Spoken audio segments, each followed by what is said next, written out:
আজকে আমি আপনাদের সামনে পবিত্র কালামুল্লাহ শরীফের ছোট্ট একটি সূরা তেলাওয়াত করেছি, যেই সূরার মধ্যে আল্লাহ সুবহানাহু ওয়া তাআলা কিয়ামতের যেই ভয়াবহতা, কিয়ামতের দিনের যেই অবস্থা, কিয়ামতের দিন কেমন হবে,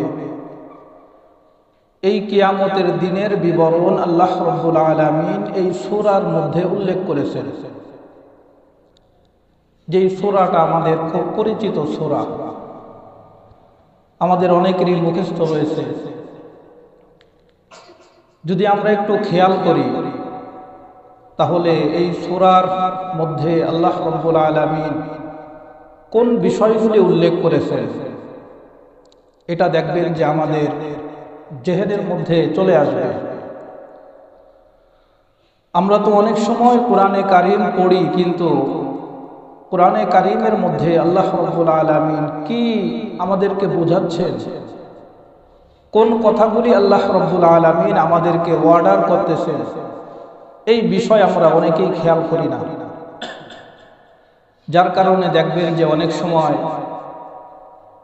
নামাজে দাঁড়ালে নামাজের মধ্যে সূরা ফাতিহা তেলাওয়াত করা হচ্ছে, বা যেই সূরা আমি আপনাদের সামনে তেলাওয়াত করেছি এই সূরা নামাজের মধ্যে তেলাওয়াত করা হচ্ছে, কিন্তু এর অর্থ না জানার কারণে, না বোঝার কারণে দেখা যায় যে ইমাম সাহেব তেলাওয়াত করেই যাচ্ছে, কিন্তু আমরা আমাদের খেয়াল অন্যদিকে।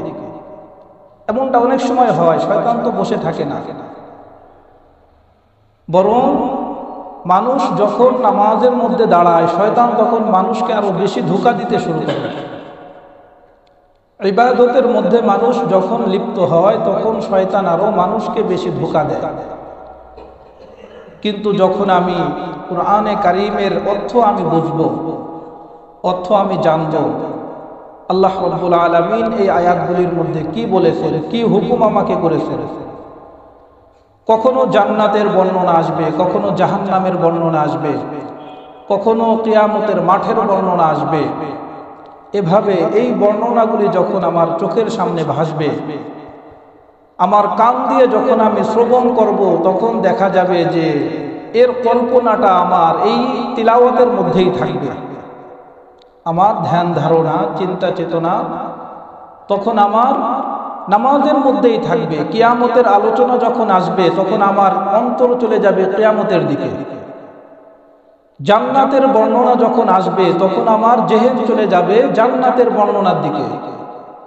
জাহান্নামের শাস্তির বর্ণনার কথা যখন আসবে তিলাওয়াতের মধ্যে, তখন দিলটা থরথর করে কাঁপতে থাকবে, নিজের মধ্যে ভয় ভীতি জন্ম হবে, যদি আমি কোরআনে কারীমের এই তিলাওয়াতের অর্থগুলি আমি বুঝি। এজন্যই তো মুফাসসিরিনে কিরাম বলেন যে কোরআনে কারীম হিফজ করার পাশাপাশি কোরআন বুঝা, কোরআন জানার চেষ্টা করা। কোরআন শুধু মুখস্থ করলেই হবে না, মুখস্থ করার পাশাপাশি কোরআনের অর্থ বোঝার চেষ্টা করতে হবে, কোরআনের তাফসীর ব্যাখ্যা এগুলি বোঝার চেষ্টা করতে হবে। তাহলে দেখা যাবে যে আমি আল্লাহ রাব্বুল আলামিন যে একাগ্রতার সঙ্গে নামাজের মধ্যে খুশুর সঙ্গে নামাজ আদায় করার যে হুকুম আল্লাহ দিয়েছে, যদি আমি কোরআন বুঝি, কোরআনের অর্থ, কোরআনের ভাব, কোরআনের মর্ম এগুলি যদি আমি বুঝি, তাহলে দেখা যাবে যে আমার ধ্যান খেয়াল সবসময় নামাজের মধ্যেই থাকবে। তো সম্মানিত ভাইরা, আমি ছোট্ট একটি সূরা তেলাওয়াত করেছি। এই সূরার মধ্যে আল্লাহ রাব্বুল আলামিন বলেন, আল কারিআহ মাল কারিআহ ওয়া মা আদরাকা মাল কারিআহ। একটু খেয়াল করবেন, আল্লাহ রাব্বুল আলামিন বলেন আল কারিআহ, যার অর্থ হলো করাঘাতকারী বা বিকট আওয়াজ। আল কারিআহ শব্দের অর্থ কি? বিকট আওয়াজ বা মহাপ্রলয়। মাল কারিআহ, প্রথম আয়াতে আল্লাহ তাআলা বলেছেন আল কারিআহ, মহাপ্রলয়। বা করাঘাতকারী বা বিকট আওয়াজ, মাল কারিআ। দ্বিতীয় আয়াতের মধ্যেও আল্লাহ রাব্বুল আলামিন বলেছেন এই বিকট আওয়াজ কি, করাঘাতকারী কি, এই মহাপ্রলয় কি। আল্লাহ তাআলা নিজেই বলেন ওয়ামা আদরাকা মাল কারিআ। আল্লাহ রাব্বুল আলামিন নবী করিম সাল্লাল্লাহু আলাইহি ওয়াসাল্লামকে বলেন, तमाम দুনিয়ার সমস্ত মানুষকে আল্লাহ রাব্বুল আলামিন উদ্দেশ্য করে বলেন ওয়ামা আদরাকা মাল কারিআ। আপনি কি জানেন হে নবী, আপনি কি জানেন এই করাঘাতকারীটা কি, এই মহাপ্রলয়টা কি, এই বিকট আওয়াজটা কি, এটা কি আপনি জানেন? এই মহাপ্রলয়, এই বিকট আওয়াজ, এই করাঘাতকারী কি। এখানে আল্লাহ রাব্বুল আলামিন তিনবার এই শব্দটা আল্লাহ রাব্বুল আলামিন তিনবার উল্লেখ করেছেন কোন বিষয়কে দৃষ্টি আকর্ষণ করার জন্য। যে কোনো বিষয় দেখবেন দৃষ্টি আকর্ষণ করার জন্য ওই জিনিসটাকে তাকরার করা হয়, অর্থাৎ বারবার উল্লেখ করা হয়। আল্লাহ রাব্বুল আলামিন এই সূরার মধ্যে অত্যন্ত গুরুত্বপূর্ণ একটি বিষয় আল্লাহ তাআলা উল্লেখ করবেন, যার কারণে আল্লাহ রাব্বুল আলামিন এখানে কারিআহ বিকট আওয়াজ, এই বিকট আওয়াজ শব্দটি আল্লাহ রাব্বুল আলামিন তিনবার উল্লেখ করে আল্লাহ রাব্বুল আলামিন আমাদের দৃষ্টি আকর্ষণ করতেছেন। দেখবেন অনেক সময় দেখা যায় যে যেই জিনিসে মানুষ খুব ভয় পায়, যেই জিনিস মানুষকে দেখার সঙ্গে মানুষকে ধ্বংস করে ফেলে বা মানুষকে গ্রাস করে নেয়, মানুষের জীবন বের করে দেয়, যেমন ধরেন কোনো বাঘ, কোনো ক্ষুধার্ত বাঘ যদি কোনো মানুষকে পায়, মানুষকে পাওয়ার সঙ্গে সঙ্গে তার উপর কি করে আক্রমণ করে, আক্রমণ করে তার জীবন শেষ করে দেওয়ার চেষ্টা করে। এই যে বাঘ যখন একজন মানুষকে আক্রমণ করার পূর্ব মুহূর্ত মানুষের ভিতরে যে একটা ভয় ভীতি, মানুষ কেমন যেন কাতর হয়ে একদম শেষ হয়ে যায়, শেষ হয়ে যাওয়ার মুহূর্ত, এই মুহূর্তে যেমন মানুষ ভয় পেয়ে কাতর হয়ে সে বারবার চিৎকার পাড়ে বাঘ বাঘ বাঘ বাঘ বলে সে তাকরার করতে থাকে। এই তাকরার করাটা এই আয়াতের সঙ্গে বোঝানো হয়েছে যে মানুষ যখন একদম সংকটাপন্ন হয়ে মানুষের জীবন বের হয়ে যাওয়ার মতো সময় যখন আসে, এই সময় মানুষের মধ্যে যেমন ভয় ভীতি থাকে, ওই রকম ভয় ভীতি নিয়ে আল্লাহ রাব্বুল আলামিন কুরআনে কারীমের এই আয়াতগুলি আল্লাহ তাআলা প্রথমে উল্লেখ করেছে।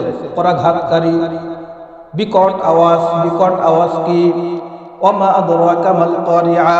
হে নবী আপনি কি জানেন বিকট আওয়াজ কি?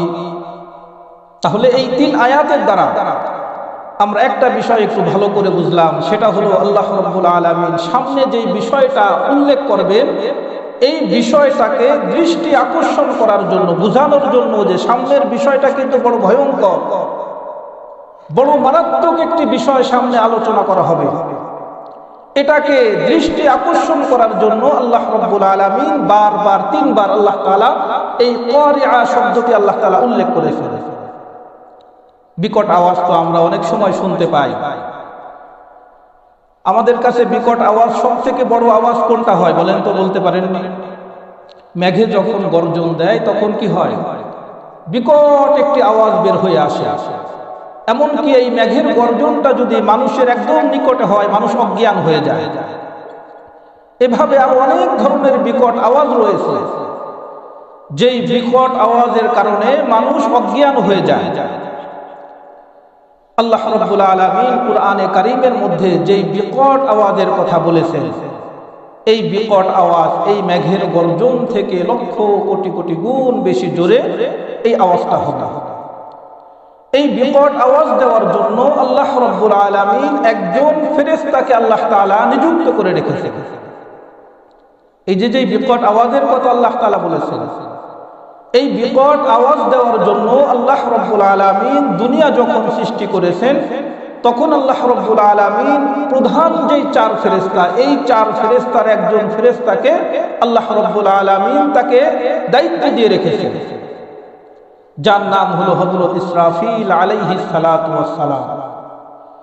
এই ইসরাফিল আলাইহিস সালাতু ওয়াস সালামকে আল্লাহ রাব্বুল আলামিন একটি সিংহা মুখে দিয়ে ইসরাফিল আলাইহিস সালাতু ওয়াস সালামকে দায়িত্ব দেওয়া হয়েছে যে যখন রব্বুল আলামিন তোমাকে হুকুম করবে তখন তুমি একটি সাইলেন্ট বাজাবা, তুমি ফুঁক দিবা, ফুৎকার দিবা, যেই ফুৎকার দেওয়ার কারণে এমন একটি বিকট আওয়াজ হবে যেই আওয়াজের কারণে সব কিছু ধ্বংস হয়ে যাবে, সব কিছু লণ্ডভণ্ড হয়ে যাবে, দুনিয়ার সব কিছু তছনছ হয়ে যাবে। এটা হচ্ছে বিকট আওয়াজ। কিতাবের মধ্যে উল্লেখ করা হয়েছে আল্লাহ রাব্বুল আলামিন হযরত ইসরাফিল আলাইহিস সালাতু ওয়াস সালামকে যখন যেই মুহূর্তে এই দায়িত্বটা দেওয়া হয়েছে, কেমন দায়িত্ব দেখেন।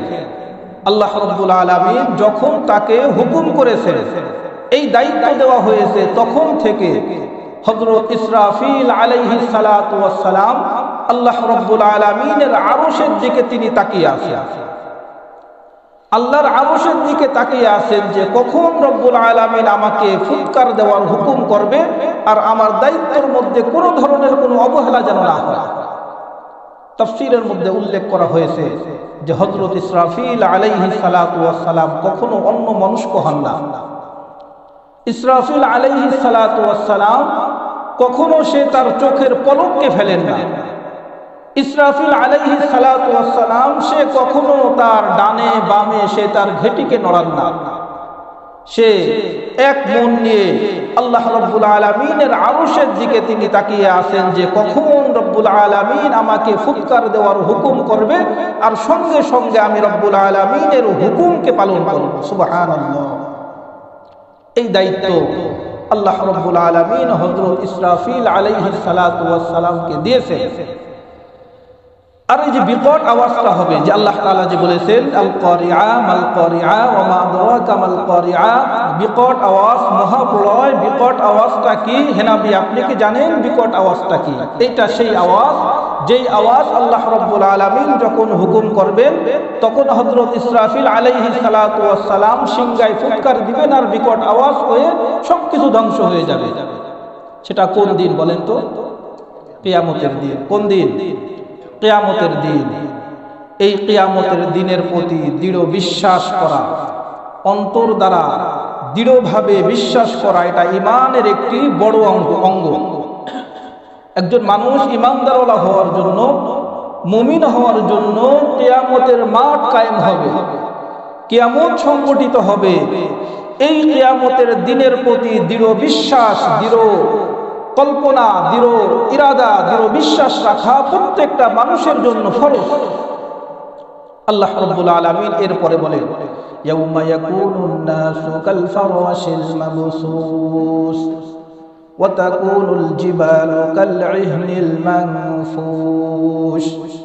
ইয়াউমা ইয়াকুনুন নাস কাল ফারাশিল মাবসুস। আল্লাহ রাব্বুল আলামিন বলেন ইয়াউমা ইয়াকুনুন নাস, সেদিন মানুষকে দেখতে পাবেন কাল ফারাশিল মাবসুস, কেমন যেন বিক্ষিপ্ত পতঙ্গের ন্যায়। যখন ইসরাফিল আলাইহিস সালাতু ওয়াস সালাম সিংহায় ফুৎকার দিবেন তখন আপনি মানুষকে দেখতে পাবেন তারা কেমন যেন বিক্ষিপ্ত পতঙ্গের ন্যায়। বিক্ষিপ্ত পতঙ্গ কাকে বলা হয়? যে বিক্ষিপ্ত পোকামাকড় যদি আমি বলি, বা বিক্ষিপ্ত যে পঙ্গপাল রয়েছে, পঙ্গপাল যদি আমি বলি, যে আল্লাহ রাব্বুল আলামিন বলেন যে সেদিন আপনি মানুষদেরকে দেখতে পাবেন তারা কেমন যেন বিক্ষিপ্ত পঙ্গপালের ন্যায় তারা ছুটাছুটি করবে।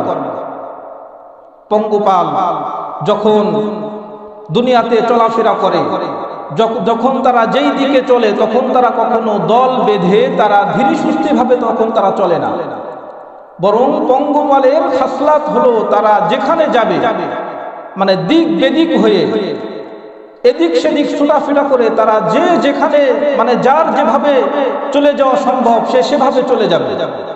বিক্ষিপ্ত ভাবে একসঙ্গে নিশ্চিন্তে কখনো তারা চলাফেরা করে না, যেখানে যা পায় সেটাকে ধ্বংস করে ফেলে তারা।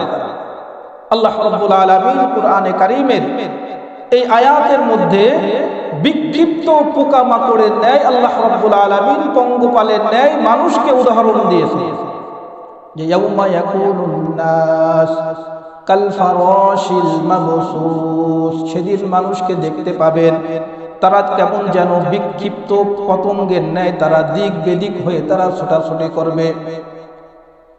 কিয়ামতের দিন আল্লাহ রাব্বুল আলামিন এত ভয়ঙ্কর হবে, এত কঠিন হবে যে মানুষ, আল্লাহ তাআলা কোরআনে কারীমের অন্য আয়াতের মধ্যে বলেন, ইয়া আইয়ুহান নাস ইত্তাকু রাব্বাকুম ইন্না জালজালাতাস সাআতি শাইউন আযীম। হে মানুষেরা, ইত্তাকু রাব্বাকুম, তোমরা রব্বুল আলামিনকে ভয় করো। ইয়াউমা তারাউনাহা তাযহালু কুল্লু মুরদিআতিন আম্মা আরদাআত ওয়া তাদউ কুল্লু যাতি হামলিন হামলাহা ওয়া তারান নাসা সুকারা ওয়া মা হুম বিসুকারা ওয়ালাকিন আযাবাল্লাহি শাদীদ। আল্লাহ রাব্বুল আলামিন বলেন, হে মানুষেরা, তোমরা ওই দিনকে ভয় করো যেই দিনে তার আপন মা, যেই মা তার পেটের মধ্যে বাচ্চা রয়েছে, গর্ভধারিণী যেই মা রয়েছে, এই মা আল্লাহ রাব্বুল আলামিনের আযাবের ভয়ের কারণে কিয়ামতের মাঠ এত কঠিন হবে, ভয়ঙ্কর হবে যে ভয়ের কারণে ওই মা তার পেটের সন্তানকে প্রসব করে ফেলবে। আল্লাহ রাব্বুল আলামিন বলেন, কিয়ামতের মাঠটা এমন ভয়ঙ্কর হবে যেই মা তার বাচ্চাকে কোলে করে নিয়ে কিয়ামতের মাঠে উঠবে। আল্লাহ রাব্বুল আলামিনের আযাবের ভয়ের কারণে, কিয়ামতের দিনের ভয়ের কারণে ওই মা তার কলিজার টুকরা সন্তানকে দূরে ফেলে দিবে।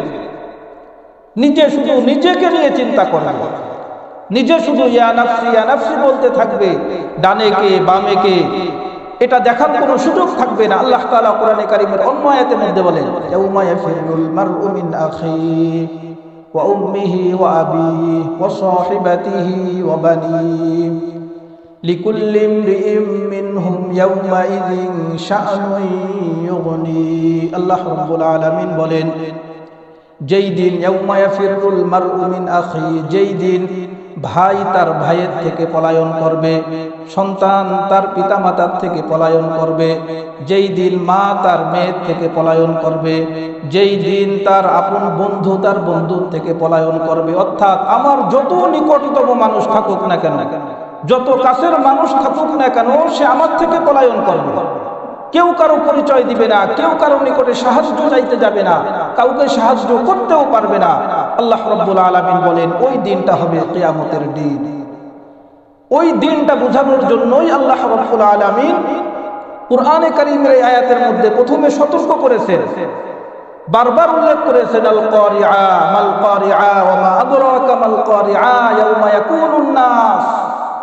এটা তো ওই দিন, কাল ফারাশিল মাবসুস, যেই দিন মানুষ বিক্ষিপ্ত পতঙ্গের ন্যায় দৌড়াদৌড়ি করবে, ছুটাছুটি করবে, কেউ কারো পরিচয় দিবে না, কেউ কাউকে নিয়ে ভাববে না, যে যতটুকু আমল করেছে ততটুকু আমল নিয়েই সে কিয়ামতের মাঠে উঠবে।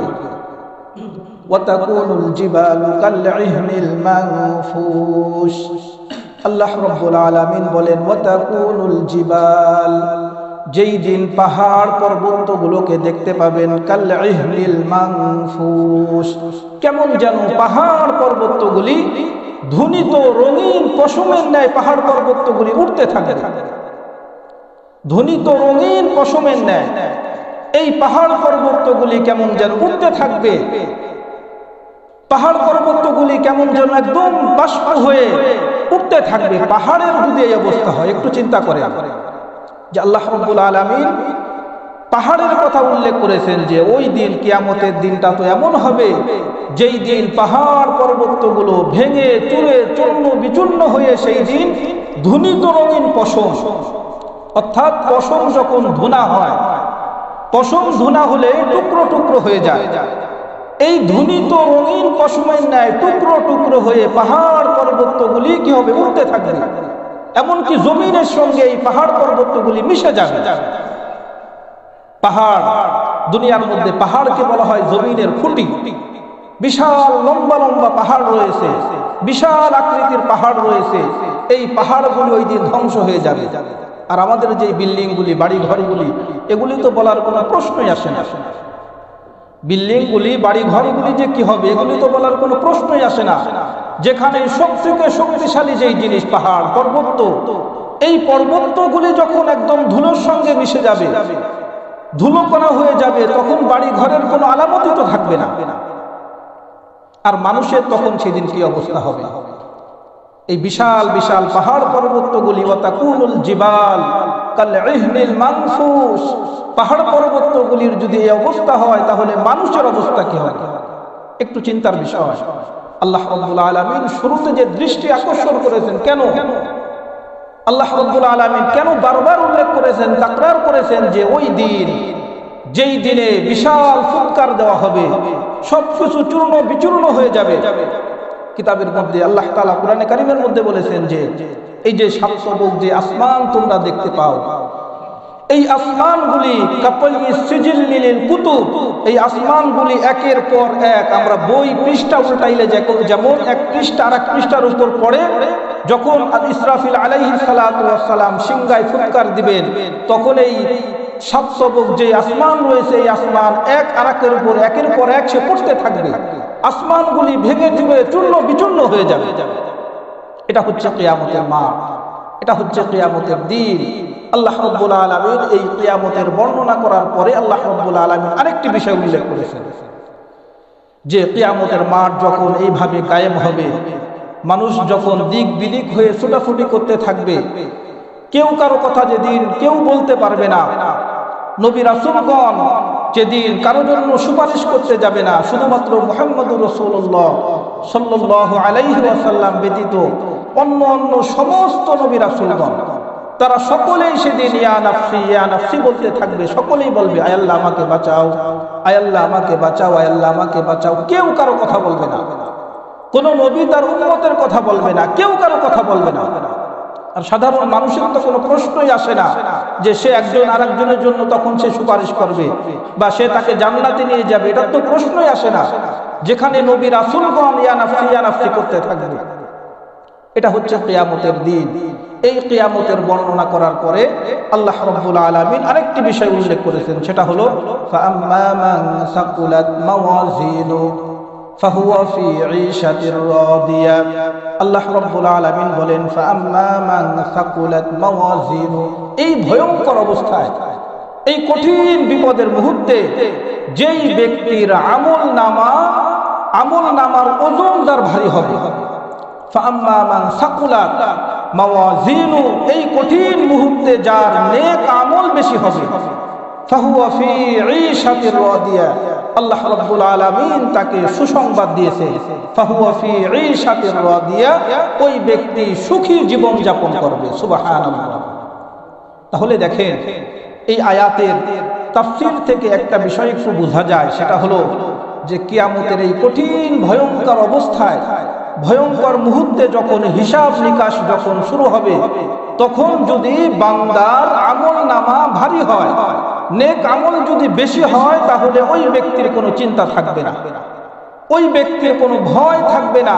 ফাহুয়া ফি ঈশাতির রাদিয়া, ওই ব্যক্তি সুখী জীবন যাপন করবে, অর্থাৎ ওই ব্যক্তি আল্লাহ রাব্বুল আলামিনের জান্নাতের মধ্যে প্রবেশ করবে। সুবহানাল্লাহি ওয়া বিহামদিহি। আল্লাহ রাব্বুল আলামিন এরপরে বলেন ওয়া আম্মা মান খাফফাত মাওয়াজিনু ফাউম্মুহু হাবিয়া ওয়া মা আদরাকা মা হিয়া নারুন হামিয়া। আল্লাহ তাআলা বলেন ওয়া আম্মা মান খাফফাত মাওয়াজিনু, আর ওই কঠিন দিনে, কঠিন মুহূর্তে যেই ব্যক্তির আমল নামা হালকা হবে, অর্থাৎ যার নেক আমল কম হবে, বদ আমল বেশি হবে, যার নেক আমল কম হবে, বদ আমল বেশি হবে, ওই ব্যক্তি হাবিয়ার মধ্যে প্রবেশ করে। ফাউম্মুহু হাবিয়া, ওই ব্যক্তি হাবিয়ার মধ্যে প্রবেশ করে। এখানে হাবিয়া, ফাউম্মুহু, আল্লাহ তাআলা কোরআনে কারীমের মধ্যে উম্মুন শব্দের অর্থ হলো মা। ফাউম্মুহু, সে প্রবেশ করবে তার মায়ের পেটের মধ্যে। হাবিয়া মানে কি? হাবিয়া হচ্ছে একটি আগুনের গর্ত। আল্লাহ তাআলা বলেন ওয়া মা আদরাকা মা হিয়া, আপনি কি জানেন এই হাবিয়াটা কি? ওয়া মা আদরাকা মা হিয়া, আল্লাহ তাআলা বলেন যে এই হাবিয়াটা হচ্ছে নারুন হামিয়া, জ্বলন্ত একটি অগ্নিকুণ্ড, অগ্নিকুণ্ডের একটি বিশাল গর্ত। উম্মুন, মায়ের সঙ্গে আল্লাহ রাব্বুল আলামিন এখানে তুলনা করেছেন ফাউম্মুহু হাবিয়া, সে কেমন যেন তার মায়ের গর্ভে প্রবেশ করবে। তার মানে হলো কি, সে কেমন যেন এমন একটি অগ্নিকুণ্ডের মধ্যে প্রবেশ করবে, যেই অগ্নিকুণ্ড থেকে বের হয়ে আসার তার আর কোনো সুযোগ থাকবে না। এটা কোন ব্যক্তির জন্য বলেন তো? যার আমল নামা হালকা হবে, যার আমল নামা কম, নেক আমল কম থাকবে, যার বদ আমল বেশি থাকবে, ওই ব্যক্তি এই জাহান্নামের মধ্যে, হাভিয়া নামক জাহান্নামের মধ্যে সে প্রবেশ করবে। সম্মানিত ভাইরা, তাফসীরের দিকে গেলে আর অনেক সময় লাগবে। হাভিয়া এমন একটি জাহান্নামের একটি গর্ত। জাহান্নামের যে স্তরগুলি রয়েছে, এই স্তরগুলির একটি স্তর হলো হাভিয়া। এই হাভিয়ার মধ্যে যখন মানুষ প্রবেশ করবে, এই মানুষের অন্তর, দিল, শরীর, তার হাড্ডি গুড্ডি, মানে সবগুলি তাফসীরের মধ্যে উল্লেখ করা হয়েছে, তার দিল পর্যন্ত জ্বলে পুড়ে শেষ হয়ে যাবে, সবকিছু ভস্ম হয়ে যাবে। সবকিছু শেষ হয়ে যাওয়ার পরে কোরআনে কারীমের অন্য আয়াত আল্লাহ রাব্বুল আলামিন বলেন যে আল্লাহ রাব্বুল আলামিন ওই বান্দার পোড়া চামড়া, পোড়া হাড্ডিগুলি, তার পোড়া দিল, এগুলিকে আল্লাহ রাব্বুল আলামিন আবার নতুন চামড়া দ্বারা পরিবর্তন করে দেবেন। বাদদালনাহুম জুলুদান গায়রাহা লিয়াযুকুল আযাব। আল্লাহ রাব্বুল আলামিন বান্দার এই চামড়াকে যখন পুড়তে পুড়তে একদম পুড়ার অযোগ্য হয়ে যাবে, সে হাভিয়ার আগুনের মধ্যে জ্বলতে জ্বলতে যখন একদম অযোগ্য হয়ে যাবে, আল্লাহ তাআলা বলেন বাদদালনাহুম, রব্বুল আলামিন তখন তার এই অযোগ্য চামড়াকে, পুরা চামড়াকে আল্লাহ রব্বুল আলামিন নতুন চামড়া দ্বারা পরিবর্তন করে দিবেন। কেন? আল্লাহ তাআলা বলেন লিয়াযুকুল আযাব, এই মানুষটা যেন আল্লাহ রব্বুল আলামিনের আযাবকে ভালো করে ভোগ করতে পারে। আল্লাহর আযাব যে বড় কঠিন, আল্লাহর সঙ্গে নাফরমানি করার শাস্তি যে বড়ই কঠিন, আল্লাহ রব্বুল আলামিনের হুকুমকে লঙ্ঘন করার শাস্তি যে বড়ই কঠিন, এটা যেন সে ভোগ করতে পারে। এজন্য আল্লাহ রব্বুল আলামিন তার চামড়াকে পরিবর্তন করে দিবেন। এজন্য সম্মানিত ভাইরা, কিয়ামতের দিনের প্রতি ভয় রাখা, নেক আমল করা, নেক আমলের পাল্লাকে ভারী করা, বদ আমলকে ছেড়ে দেওয়া, গুনার কাজ ছেড়ে দেওয়া, অন্যায় কাজ ছেড়ে দেওয়া, আল্লাহ রাব্বুল আলামিনের হুকুম আহকাম মেনে নিজের জীবনকে পরিচালনা করা। আল্লাহ রাব্বুল আলামিন আমাদের সকলকে তৌফিক দান করেন। আমিন। ওয়া আখিরু দাওয়ানা আলহামদুলিল্লাহি রাব্বিল আলামিন।